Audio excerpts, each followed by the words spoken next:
રાજકોટ અગ્નિકાંડને લઈને વધુ એક મોટા સમાચાર મળી રહ્યા છે। અગ્નિકાંડમાં સરકારી કચેરીઓનો ઢાંક પીછોડો ખુલ્લો પડ્યો।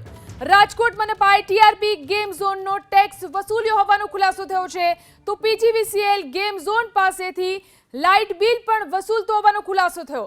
સરકારી ચોપડે બધું જ ઘણા સમયથી નોંધાયેલું છે। રાજકોટ મનપા, પીજીવીસીએલ, માર્ગ મકાન વિભાગને પણ આ અંગે જાણ હતી। પોલીસ અને ફાયર વિભાગને પણ ટીઆરબી ગેમ ઝોન અંગે માહિતી હતી। આ તમામ વિભાગના અધિકારીઓની બેદરકારીનો પર્દાફાશ થયો છે। અગ્નિકાંડમાં સરકારી કચેરીઓનો ઢાંક પીછોડો અહીં ખુલ્લો પડ્યો છે। રાજકોટ મનપાએ ટીઆરપી ગેમ ઝોનનો ટેક્સ વસૂલ્યો હોવાનો ખુલાસો થયો છે। આ વિશે વધુ જાણકારી મેળવી અમારા સંવાદદાતા હિરેન રાજ્યગુરુ આપણી સાથે જોડાયા છે। જી હિરેન, ગેમ ઝોન પાસેથી સરકારી જે બિલો હોય છે તે પણ વસૂલવામાં આવ્યા છે, એટલે કે અધિકારીઓને આ અંગે સંપૂર્ણપણે જાણકારી હતી।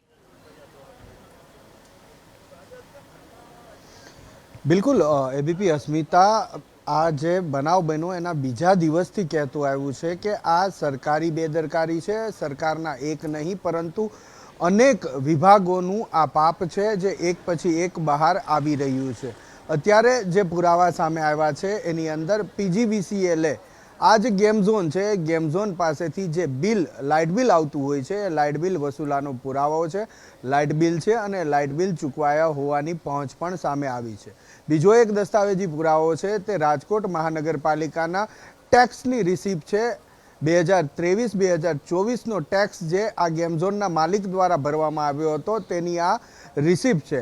એનો મતલબ સ્પષ્ટ થાય છે કે રાજકોટ મહાનગરપાલિકાના ચોપડે એટલે કે ઓન પેપર અહીંયા આ પ્રકારેની પ્રવૃત્તિ ચાલતું હોવાનું નોંધાયેલું છે। તો એ જ રીતે પીજીવીસીએલના ચોપડે પણ આ પ્રકારેની પ્રવૃત્તિ થતી હોવાનું નોંધાયું છે। એક બાબત એ પણ આવી છે કે અહીંયા ઔદ્યોગિક એકમ તરીકે ઇલેક્ટ્રિસિટી મેળવવામાં આવી હતી, તો પછી જ્યારે આ ઇલેક્ટ્રિસિટી મેળવવામાં આવતી હોય છે તે ઔદ્યોગિક હોય છે કે રહેણાંક હોય છે, કેવડી મોટી ઇન્ડસ્ટ્રી છે, આ તમામ માપ ધ્યાનમાં રાખવામાં આવતા હોય છે અને એ પ્રમાણેનું કેવી ત્યાં લાગતું હોય છે। અલગ અલગ પ્રકારના પાવર સબસ્ટેશન હોય છે એ ત્યાં લગાવવામાં આવતા હોય છે। તો આ બાબત પણ ધ્યાનમાં લીધી જ હશે કે અહીંયા આ પ્રકારેનો વીજ પુરવઠો જોશે અને એને આનુષાંગિક જે કેવી ત્યાં માફ કરજો પાવર સપ્લાયર ડીપીની જરૂર હોય તે ત્યાં લગાવવામાં આવ્યું હશે। એટલે એની અંદર કેટલાય અધિકારીઓ સંકળાયેલા હોય છે। આ ચકાસણી કરવાથી લઈ અને ત્યાં મૂકવા સુધીની આ પીજીવીસીએલના અનેક અધિકારીઓને ખબર છે કે અહીંયા